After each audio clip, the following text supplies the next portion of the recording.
is Kit Franklin, and I'm a agricultural engineer, and I'm going to talk about agricultural robotics, and more specifically a project I'm involved with called the Hands-Free Farm. But I'll start with where I'm from. So I'm a academic at a place called Harper Adams University. It's a specialist institution based around the education and research of agricultural-related industries and the economics of the countryside almost. Within that, we have a place called the Agricultural Engineering Innovation Centre, where we do lots of tech and engineering things, which is kind of where I'm based. So before we start talking about really what we're going to talk about, we just want to set the scene. And what is agriculture? Well, for me, agriculture is the ability for the few to feed the many. So if you take that and you look at the UK, and you look at the UK over the last 100 years, you can see that our population in the UK has grown from 45 million up to around 65 million, but the workers on farm has gone from around 2.5 million down to around 500,000, which represents just 1% of our population. So 1% of the population produce the food for the other 99%.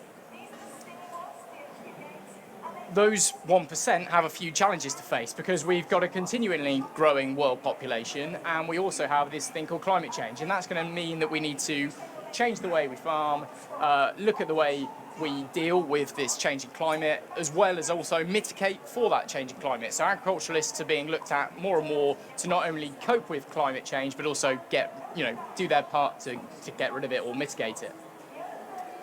So one of the ways we're going to do this is with a thing called precision farming. Precision farming is about breaking up our field and our land areas into smaller parts and being more precise with the way in which we farm, as the title would suggest. So we're going to reduce waste and increase efficiencies by looking and managing each individual part of our field as a smaller and smaller part. And this aims to do the right thing at the right time, in the right place and in the right way. And by doing that, we can hopefully, as I say, reduce waste and only put our inputs exactly where they need to go. At the moment, we're probably based on a sort of subfield area, but we have an aim to move towards sort of plant-by-plant management, and some of the machinery on this stand behind us is already doing that with sort of hoeing and weeding for single plants. Now, the problem we face as we try to move to precision farming is that our machinery isn't always very precise. So if we look at the combine harvester, and there's one on the stand, one of the things we aim to do is map where our yield in our field comes from, so we know where the good parts and the bad parts of our field are. But unlike this lovely picture suggests, this is actually a bit of a lie, and our yield maps look much more like this, because we're limited to gathering data at the width of the machines we use. So in the last 25 years, this word precision farming has come into existence, but actually the machines we use have got bigger and less precise, so it's kind of a contradiction of terms. The same can be said for the sprayer, whereon we've got a very large machine that can cover a huge amount of area, but it treats everything under that one boom the same. Although, again, there are some technologies starting to come through that could do that better. And in fact, on the John Deere video behind us, they're showing some spot spraying technologies. But we have these big machines, great for output, not good for precision. Another thing we face is poor soil health. So here you can see a field that's completely failed on a headland due to compacted soils that aren't very healthy for growth. And the reason this exists is largely due to the machines and the implements that we drive across our fields and destroy the soil structure. And this has caused our yields to plateau. So if you take the graph, we used to have sort of rising yields on a year-to-year basis, and ever since about the year 2000, those yields have pretty much flatlined due to this poor soil health. So again, what has caused this? Very large machines. And these large machines can cause us other issues in the fact that when it rains and gets wet, we can end up sticking them in the bog and having to dig them out, and it's all a bit of a nightmare. And because we humans don't seem to learn a lot, 100 years ago there were some chaps using steam engines wishing that their machines were smaller, lighter, because they were destroying the soils and getting stuck all the time. And we've sort of repeated that now with the internal combustion engine. So how did we get here? Well, economies of scale.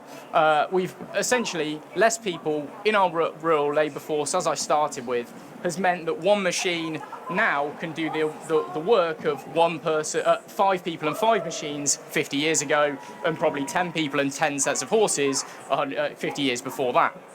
So it's been all about coping with this reduced rural labour force. our farms have also got bigger, and therefore we've had to try and do more in less time. So our limited time windows have also favoured large machines that can cover the ground very quickly. One-upmanship, this is a really big thing. So farmers love looking at their neighbours, and if their neighbour's got a big shiny tractor, they like to go and buy a bigger shiny tractor. And the guys behind on the big stand with the big machines, they sell based on how much chrome they can glue to them. So they won't tell you that, but they do love doing that. So it's, this doesn't help the situation where we've got huge machines doing not a lot of work. More problem will solve my problem. More power will solve my problems. So I've got a poor soil condition. It's so poor that my tractor currently that I have can't pull the compaction out of it. I don't have enough power. So what I need is a bigger, heavier, more powerful tractor to get rid of that compaction. But all that actually does is push it deeper in the soil and makes it the situation worse. So there is a paradigm, there's an idea that if each of these machines that we put into our agricultural environment didn't need somebody sat on them to drive them, they could look completely different and they could act completely different. So we could have swarms of small robots that were self-driving. These could be the size of what I would say is like a vacuum cleaner, or that's what the sort of image is a bit like to me. And they go out and they treat every plant as an individual. They're so precise, we can only put our inputs, our fertilizers, our pesticides, only go exactly on the roots of the plants that need them. We can reduce compaction because these tiny machines are going to cause no soil damage at all, no heavier than a human footprint. And by operating in swarms, they can still cover the large areas that the very large machines currently cover. The swarms require managing. So, a lot of people say to me, I'm an agricultural engineer making agricultural autonomous machines. Am I not putting people out of their jobs? But actually, at the moment, I've got one person driving a huge tractor. I'm talking about a situation where maybe one person operates 5, 10 of these other machines. So maybe it just changes the job, makes the job slightly more interesting maybe for a younger generation. Small vehicles are intrinsically safer. So if I automate the massive tractor behind me and it goes wrong, it's going to drive through the hedge, across the road, through the ditch, through the house, kill the baby. Yeah, not a great story. If I automate the vacuum cleaner, it hits the hedge and story stops. So we have an intrinsic safety benefit with smaller things. Some other reasons we might want to consider it. If you take a tractor and a plough and we go out and we plough a field, this is probably seen as old technology now, but let's go with it nonetheless. We move sort of 1,900 tons of soil per hectare of land we cultivate. If I take some sort of injection head, a drill bit, for want of a better word, and I inject seeds into my field, I could move as little as 11 or 12 tons of soil per hectare. So it's 150 times less soil, maybe 150 times less energy to establish my crops, and that might be a good thing too. So there's some other reasons why we might want to go for smaller, lighter machines. Now, the problem is, literally, I've been having this same talk for 10 years. And that picture there puts off farmers. Farmers see that picture and they go to sleep. Or they certainly did 5 or 6 years ago. They weren't interested because this wasn't relatable, it didn't talk to them, and it put them off. Now, if I showed them the picture in the bottom corner, this is called the TE20. This tractor was the tractor that farmed the world at one point, and it kind of does. Tractors that are basically relations of this still farm India, China, South America. These are still being produced to some degree if you squint a little bit. And we know we can farm with these small machines, we just don't have enough people to drive them in the Western world. And when I show that picture to farmers, they feel warm and fuzzy because they used to own one of these and they don't mind talking about them, unlike the thing that looks like a vacuum cleaner. So that brings me on to the hands-free hectare then. And what we were doing with the hands-free hectare back in 2016 is we said, well, could we take a small tractor that looked like a tractor, smelt like a tractor, sounded like a tractor, something that farmers would relate to, and could we make it autonomous using existing open source technology? We actually took technology from drones, flying machines, and we thought if we put that into a tractor, could we go farming in a way that was relatable both to farmers, inspiring to the public, and also, showing the world we were ready for autonomous farming. So we set out with a hands-free hectare to grow a single field of crop using autonomous machines only. And we aim to share this around the world and talk about it a lot, and I'll come on to that a bit in a sec. But, at the time, people were only talking about agricultural robots. No one was doing agricultural robots. So we got some funding and we started working in collaboration with a company. So me at Harper Adams and a company called Precision Decisions. And within 6 months of taking a tractor and taking drone equipment, we compiled them together and we made a tractor that drove itself. We put it in the field and we went drilling. So 6 months from nothing to an autonomous tractor farming in the field. We planted the crop, we rolled the crop, the crop grew. It doesn't look very good, and I'm happy to say that now, that this is a pretty awful looking crop. But in 2017, when we did this was groundbreaking, this was revolutionary, and no farmer would be proud to see this field other than me. But there we are, we're spraying the crop, so this is a conventional cropping cycle. We're using pesticides and herbicides in order to grow a healthy, high-yielding crop, and that's a separate debate if those things don't talk to you.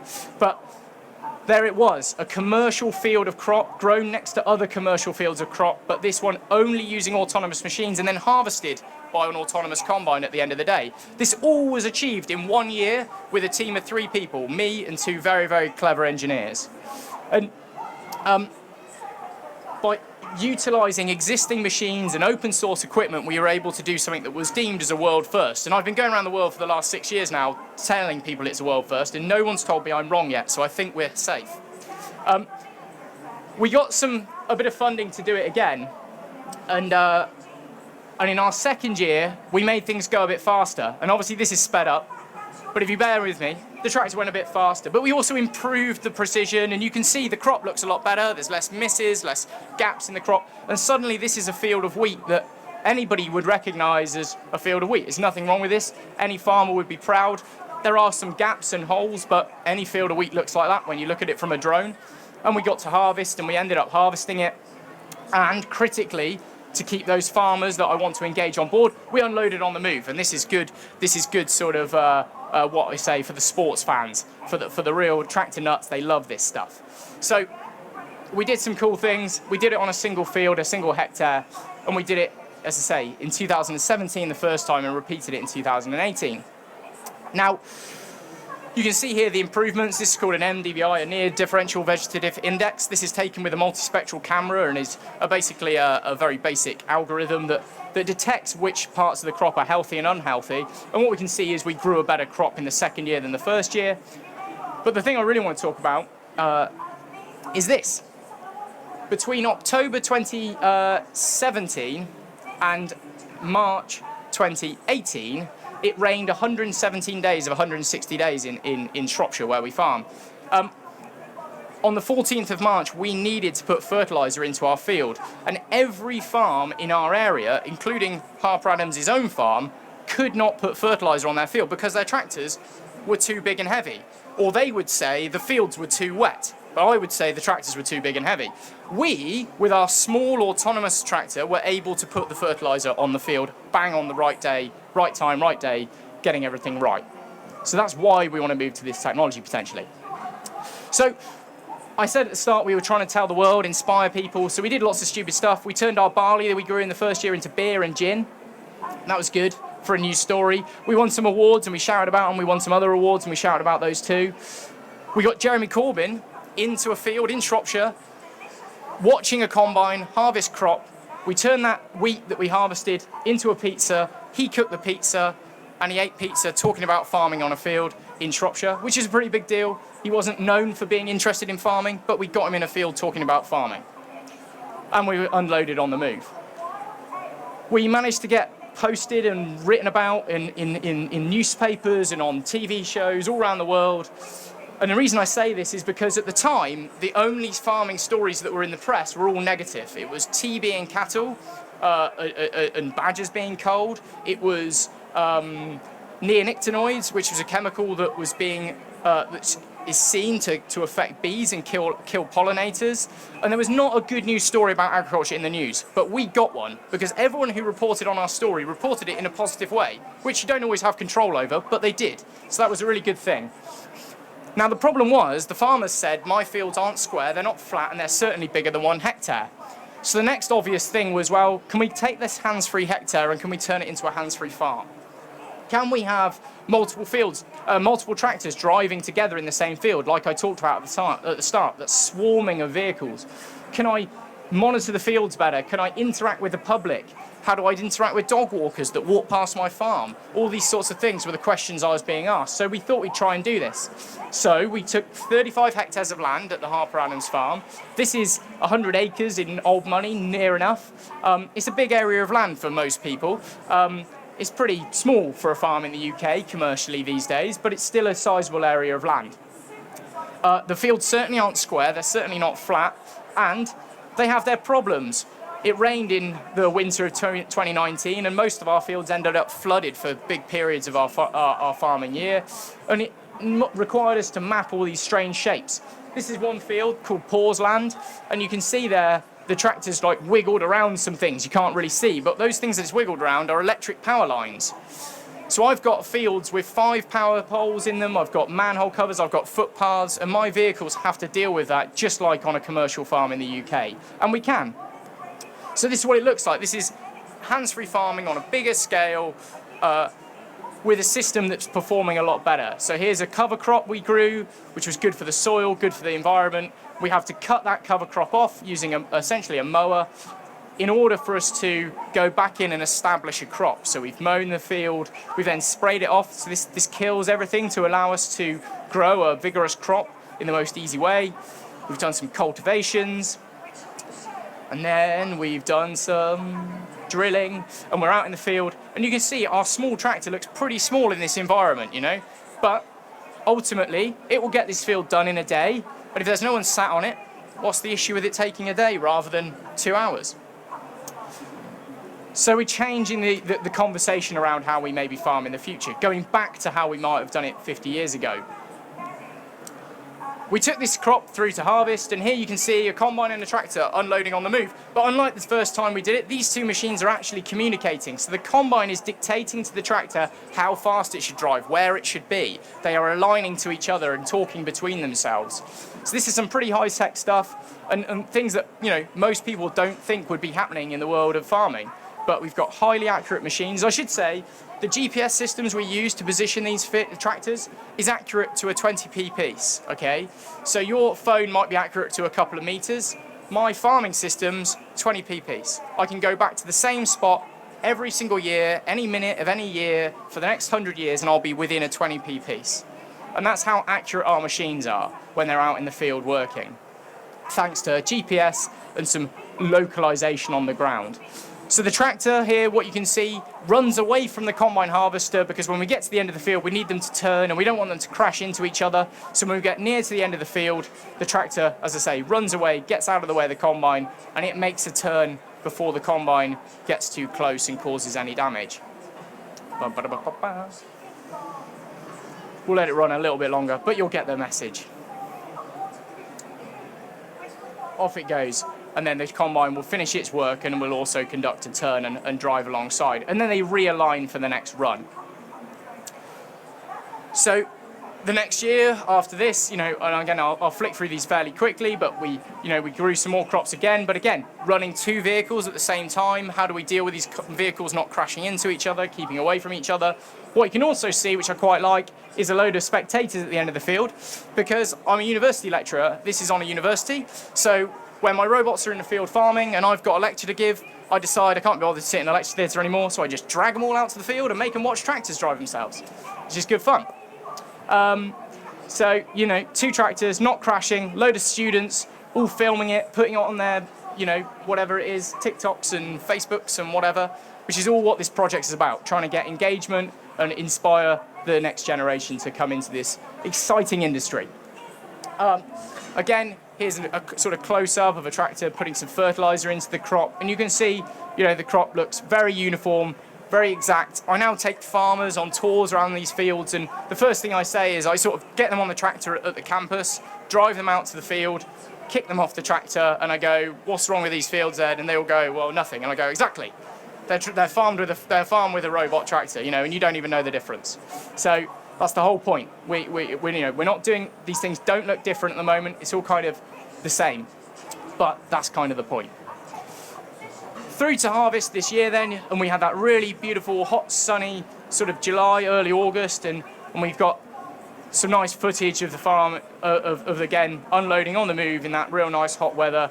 The yields coming off, this is quite important to say, the yields we get are above UK average. They're not the best, but they're certainly respectable yields, and everyone's quite happy with what we achieve. And you know, I'm not embarrassed to share what the yields are. They are commercially viable yields.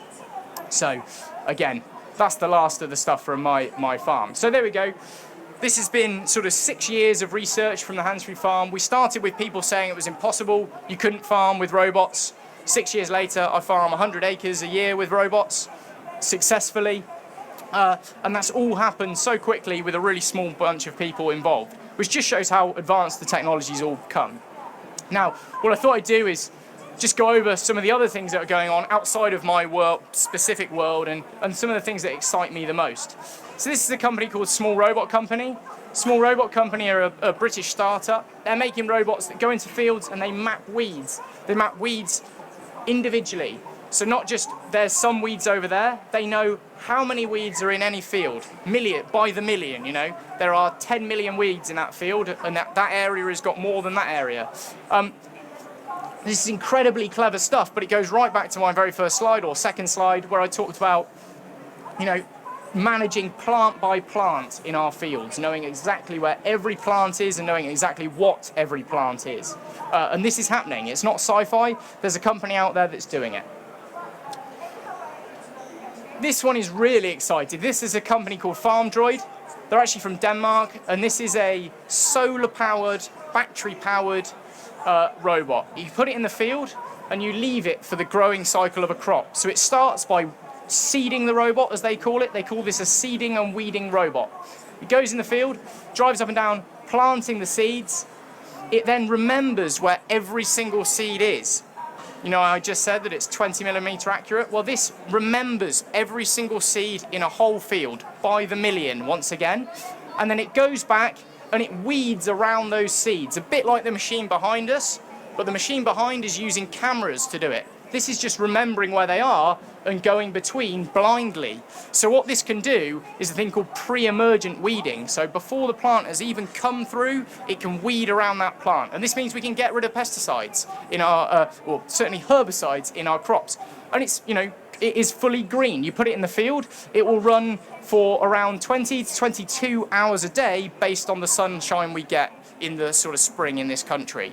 This company has sold 250 of these units plus in the first year and a half of production. So this isn't a prototype, this isn't a university project, this is a commercial product that's actually making an impact on farms, and not many people would think that even existed.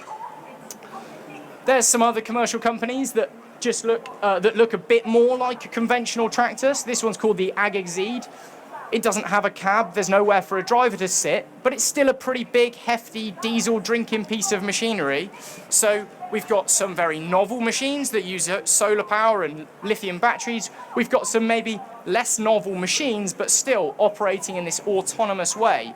And they're still trying to be lighter and kinder to the soils they work on, but look a little bit more like the tractor, as you know. We won't watch too much of it, but there it goes. It's quite a cool looking machine, and again, they've sold a handful of these. I don't think it's quite as many as what we've just seen from FarmDroid, but again, they're looking at electrification in the longer term. So John Deere, on the stand behind us, one of the world's biggest ag companies, and I don't know if there's anyone sat here from John Deere. A bit quiet. Up until 4 or 5 years ago, John Deere told me they weren't interested in automation. And I speak to bigwigs from John Deere fairly regularly. And I was wasting my time. It wasn't going to happen. It was going to be at least another 10 years away, at least 2030, before they were going to enter this market. And then in 2019, they suddenly went to Agrotechnica, the world's sort of biggest agricultural trade fair. It's about 3 times the size of the whole of the Excel Centre. It's massive. And they had half of their stand, you know, the sort of area behind us here dedicated to agricultural robotic prototypes. So they went from not being interested to having half a hall full of them. And now they're going to actually sell an autonomous tractor to sort of 20 farmers, friendly farmers, by the end of this year. So one of probably the biggest ag company in the world is going to sell automation this year. So, you know, again, This isn't sci-fi. This isn't 20 years in time. Autonomous machines coming onto farms to make them more efficient is happening today. And it's not just startups, it's also the big guys too. And on that note, Google, again, not just one of the biggest ag companies in the world, but one of the biggest companies, full stop, in the world, has a wing called the Moonshot Factory, the X Factory, I think they call it. And they have an agricultural robot program because they realize that if they're going to map every plant in a field, that's a huge data problem. And who's the best people at data? Well, Google. So Google are interested in farming. They are making agricultural robots. Slightly surprising, but there you go. It's quite a big deal. The last thing I'll say before I finish is that it's not all doom and gloom. Again, I get in the pub quite a lot. I must be evil. I must be putting people out of their jobs. But automation on farm isn't about that. Automation on farm is about making farms more efficient, making the human's life easier, and also potentially opening up new careers that are also equally as exciting or as interesting. So we need skilled fleet managers. This image is actually taken from the 1960s, and it was a projection of farming in the year 2000. It was a man controlling 3 autonomous tractors in a field. So we're a little bit late, but we're coming around to this about now. But we are going to need that person, that skilled fleet manager, to look after this swarm of robots. We're going to need agronomists, so that's crop doctors, essentially, people who go into the field and tell us which crops are unhealthy or healthy. We're going to be providing them with so much data that they need to be data scientists going forwards. So that needs a whole nother range of skills and interest. Cybersecurity. This is already, frankly, quite a big problem. And if you go onto the internet and you search for cybersecurity issues in agriculture, you'll find a number of stories where ransomware attacks have been put on the harvest of food. So if we're going to make farming autonomous, we have to also bring in expertise from the world of cybersecurity. And clearly we need people who have an interest in both robotics and agriculture. So what I would call agricultural roboticists, of which at the moment there's still a very limited number. Communication and infrastructure is my final thing, because none of this works if you don't have a signal. And when you go into the UK countryside, you don't often have a signal. And when I talk to ministers and DEFRA and all those sorts of people, all I ever talk to them about is they go, what's the red tape that's stopping your technology kit? And I go, there's no red tape stopping it. There's an issue with not having any 4G or 5G in my fields.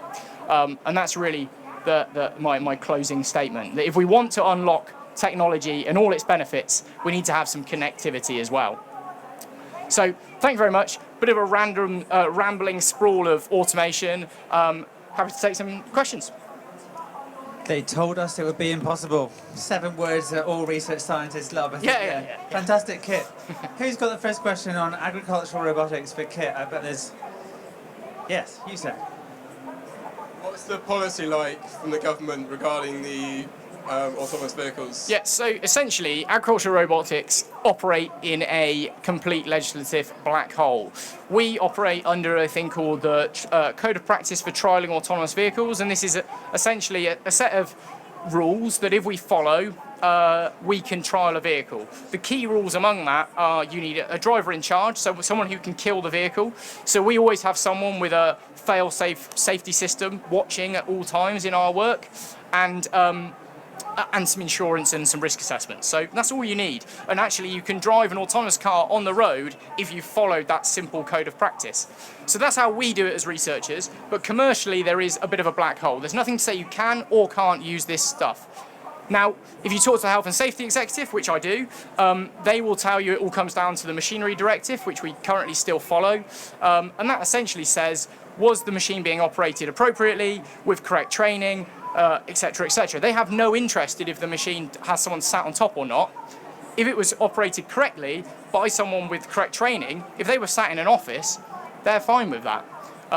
So as long as it follows that. But what we're doing as a sector, as an industry, and myself as a researcher, is trying to pave the way for adoption by developing a code of practice that farmers can follow. So if they want to buy one of the machines I've just mentioned, or if they want to adopt the technology we've been developing, they've got a set of rules that are fairly basic, fairly clear, that allow them to feel comfortable having a machine on their farm. So again, this will be having risk assessments. It'll be talking to their local community, telling people what these machines are, what they do, being open and honest, recording faults, feeding that back. So this is the sort of thing we're going to ask people to do and hope we can show essentially government that we are proactive and being responsible as an industry. Because what we don't want is, if you take the example of drones came out, they jumped the legislation, people used them essentially stupidly, and then the legislation that was put onto them was so restrictive, it stopped all innovation with drones in this country. And it has all happened all the way everywhere else in the world instead. So we're trying to not let that happen in our agricultural space.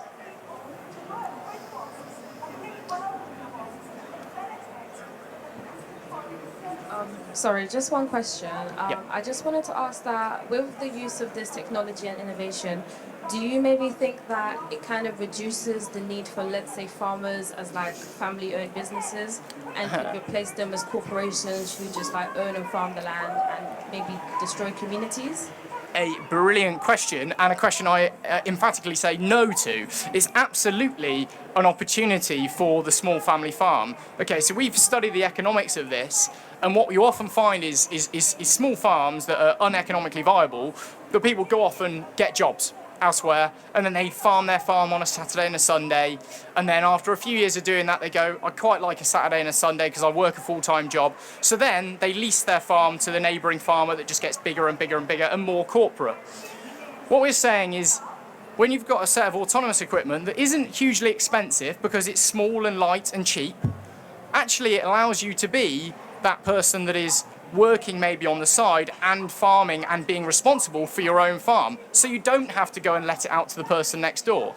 And we've got economic models to show this, which I didn't include in the talk, but I could have done, that show that actually we've made smaller farms more economically viable by adopting this technology, or what we predict by modelling the future.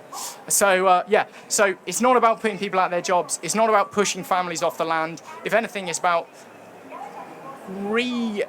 sort of diversifying our landscape, because another thing we can do is these small light machines can deal with smaller, more intricate, weird shaped fields. So the big corporate farms you talk about who want to run really big machines have taken out hedgerows, they've taken out field trees, they've made squarer, flatter areas of land. Our machines can cope with a tree in a field, doesn't bother them. They can cope with small, intricate fields because they're small. So actually we can go to a more dynamic, diverse landscape with a more dynamic, diverse set of people running that landscape. Just to continue with that case study then of the smaller user, or maybe what you would see as the normal user in future, what level of interaction is left? Is it simply them setting them off in the morning? So I've always said that, and I have to sort of say this with the caveat that I'm from a farming background. I've done my hours in the tractor seat. I've done many thousands of hours in the tractor seat. And it's great when you're 18 and you've got a big toy to play with, but you soon get a stiff neck and you're soon sick of doing 80-hour weeks, and you soon would rather be in the pub of an evening with your mates chatting about how you were farming rather than actually farming. Yeah?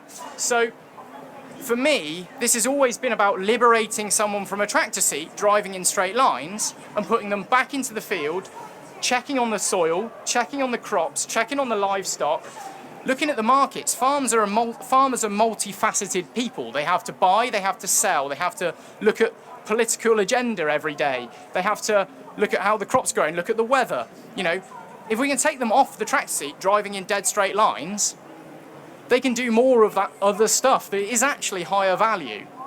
So for me, it's about exactly that, getting people bums off seats, into the field, touching the soil, sniffing the soil, doing those things instead.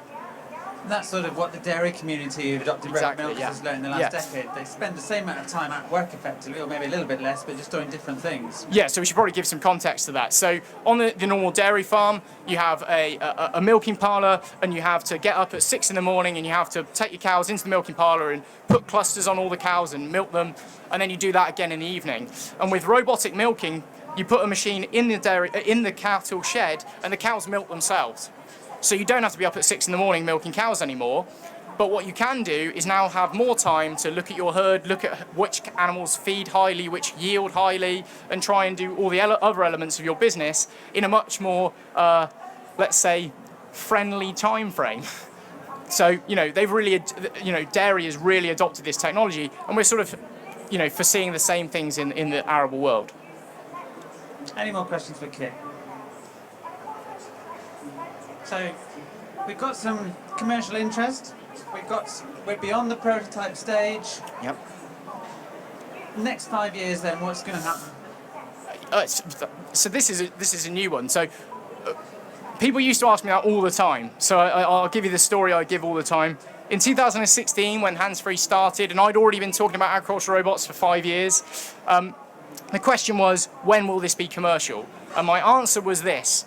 In 10 years' time, by the mid-2020s, it will be unsurprising to see an autonomous vehicle on a farm. Okay, and the caveat was not every farm's going to have one, and not every tractor's going to drive itself, but if I'm driving around the UK countryside by the mid-2020s, it will not surprise me if I see a robot in a field. And I was wrong.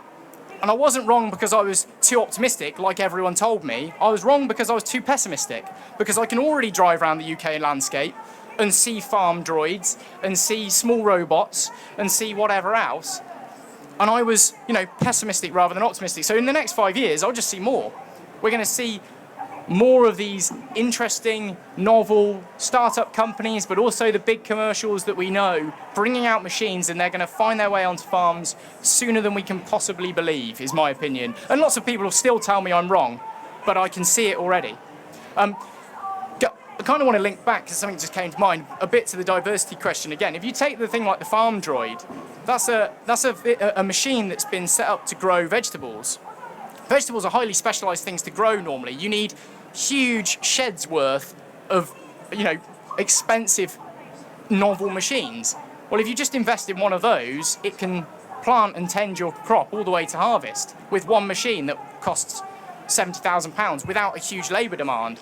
So actually what you might also see in the next 5 years is in areas that you wouldn't normally see vegetables being grown, people going, I'll get myself one of them farm droids and grow a field of veg, because it's easy now. Where I used to just have a farm full of cereals, I can now have a field that's got a farm droid and some vegetables because it's easy.